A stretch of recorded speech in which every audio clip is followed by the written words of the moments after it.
Beauty and the Beast. The Enchantment. By Eric Jerome. Screenplay by Evan Spiliotopoulos and Stephen Chbosky and Bill Condon. In the heart of France, there lived a prince with no love in his heart. The prince was handsome, but despite having everything he could ever have wanted, he was selfish and terribly unkind.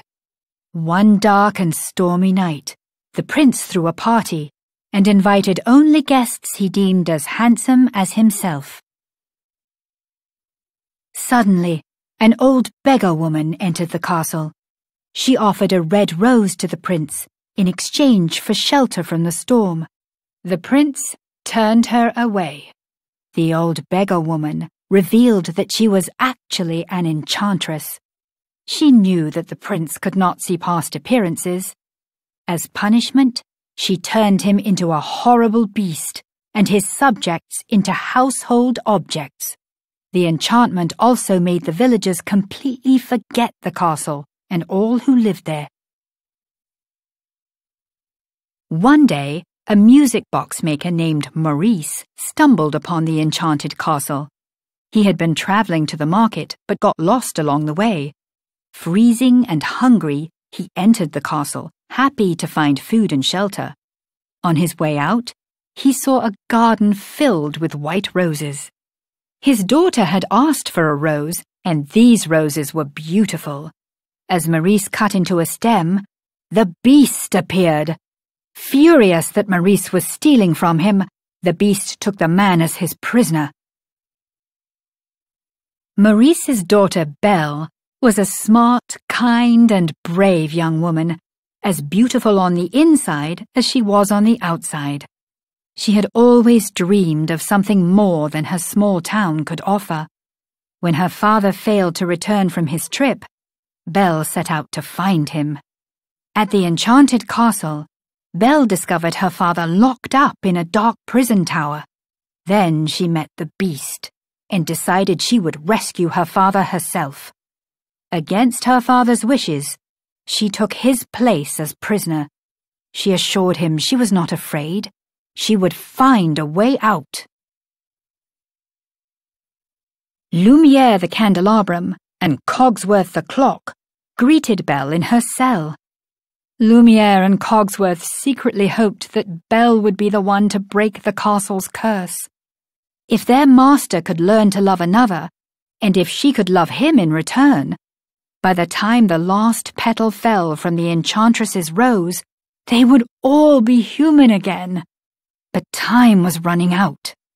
Lumiere and Cogsworth led Belle to a more comfortable room. There Belle met the kind teapot Mrs. Potts and her sweet teacup son, Chip. She also met Madame de Garderobe, the theatrical wardrobe and opera singer. The castle staff served Belle dinner, treating her as a proper guest. After dinner, Belle snuck off to the west wing of the castle, where she discovered the enchantress's rose and a portrait of the prince painted before his curse. The beast stormed in, enraged that she had trespassed in his private quarters. Belle had had enough. She fled the castle. During her escape, wolves attacked her, but the beast arrived in the nick of time to fight them off. He was injured in the struggle, so Belle helped him get back to the castle.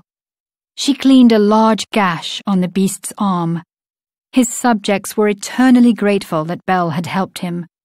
Lumiere and Cogsworth explained the enchantment to Belle, but kept her potential role in it a secret. Meanwhile, Belle was being enchanted in other ways. Once the beast realized that he and Belle shared a love of reading, he showed her his favorite place in the castle. It was the biggest private library in all of France, lined with books from floor to ceiling. Belle was delighted. That night, the two, each reading a book, shared a quiet dinner at the table. Looking up from the pages, Belle watched the beast plant his face in his bowl and slurp up his soup. The beast's table manners made Belle smile. Belle continued to see the softer side of the beast. They played in the snow, throwing snowballs at each other, then cleaned the castle. With each year's worth of grime removed, the shiny surface of the castle was further revealed. Belle was beginning to see the beast more clearly too. Maybe he wasn't as much of a monster as she had thought. There was kindness beneath the fur and fangs. And the beast was feeling something similar. He began to realize that things weren't as grim and hopeless as he had thought. He was surprised by how much he had in common with Belle. One night, the beast revealed to his staff that he had strong feelings for Belle, but he felt she deserved to fall in love with someone better than him. He met Belle in the ballroom, which had been restored to its former glory. He and Belle danced gracefully and shared a special evening together. Belle admitted that she missed her father. The beast gave her his magic mirror. In it, she could see her father being bullied by the villagers. The beast encouraged Belle to go help him. He loved her and knew he had to set her free. The beast only wished he could have done the same for his enchanted subjects. In the village, Belle fearlessly faced those who tormented her father. Maurice had told them that Belle was trapped in the enchanted castle with the beast, but they thought he was out of his mind. To prove her father had spoken the truth, Belle revealed the beast to the villagers through the magic mirror. Belle's plan backfired. The villagers set off and stormed the enchanted castle. The beast's subjects defended themselves, sending the villagers running. The villain Gaston tried to kill the beast, but met his own end. Belle raced to the beast's side. He had been badly injured.